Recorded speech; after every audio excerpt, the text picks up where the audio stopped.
What's going on, hustlers? Back at you guys with another video. I'm not even going to say road to 1K anymore because that's inevitable. We're already at 800. I think we've gained, I don't know, I think we gained like 300 subscribers this month. So I don't even care about road to 1K anymore because we're putting in the work to make that happen. The next goal is road to 5K. Let's get it. Once we get to 5K, I already decided. Once we get to 5K, I'm going to make a video showing you guys step by step how to submit bids in DLA. There's a couple other videos out there that show it, but they be missing some stuff. They don't have the sauce like I have the sauce. There's nobody else out here that's showing you guys how to do business with DLA that's done more in the space than I have. Look up our cage code A Bravo Papa Echo 2, compare it to other people. Hot take, I think you should not be watching anybody or learning anybody if they haven't made at least $1 million in the space. If somebody hasn't done at least 7 figures of business in this space, they're not qualified to teach it to you. Now, without further ado, with all that being said, shots fired, how to start government contracting in 2024. Let's get right into it.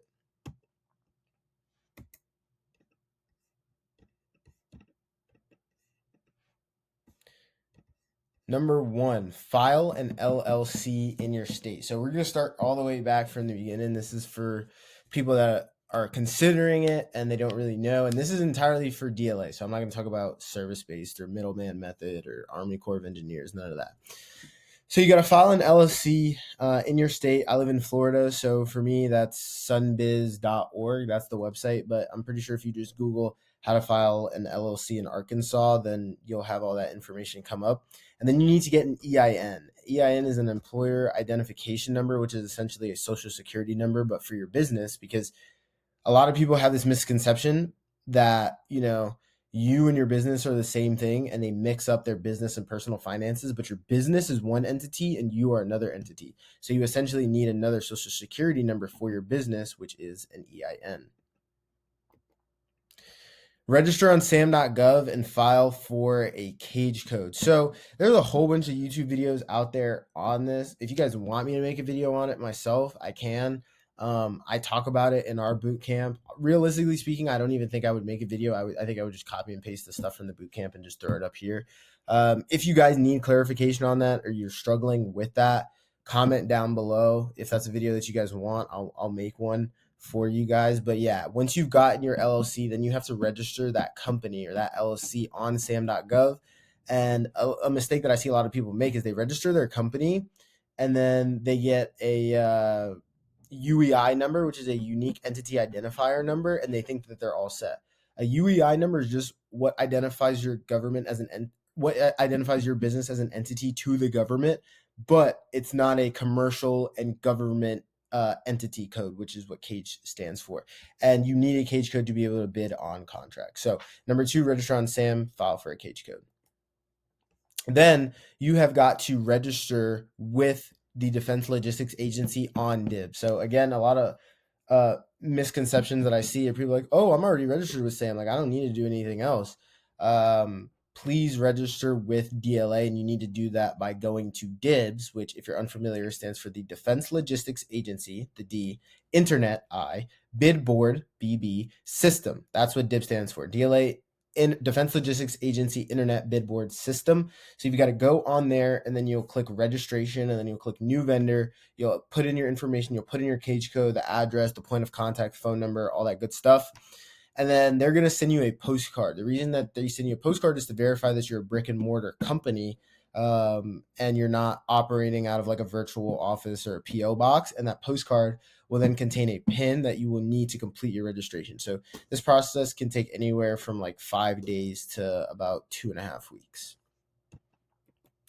Number four, you then want to look at all the FSC codes and write down ones of interest. So don't worry, guys. Any of the stuff that I'm mentioning is stuff that you either can find on YouTube or I've already made a video about. So if you go watch my video on how to conduct market research for DLA, it literally gives you the website that I use.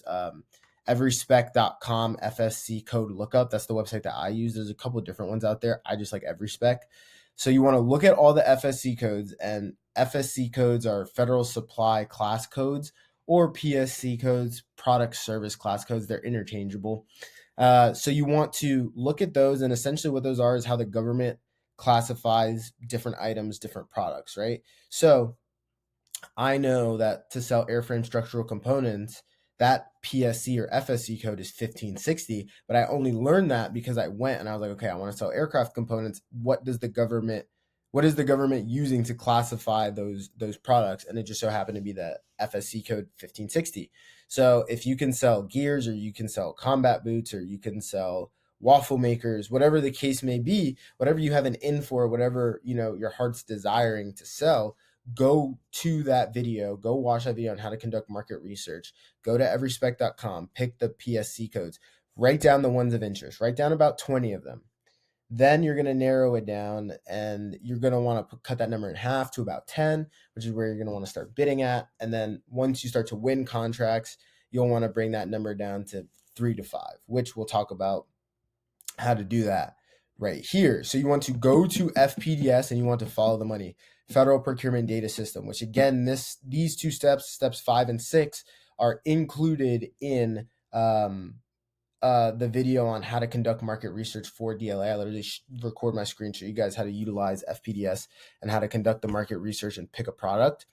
Now, oftentimes people will pick stuff that DLA is buying frequently, or DLA is spending a lot of money on, which is good, but you got to pick product markets that have enough contract opportunities. A minimum of 1,000 solicitations has to be open for those product markets, because you've got to think, okay, are there enough contract opportunities for me to build a business out of this?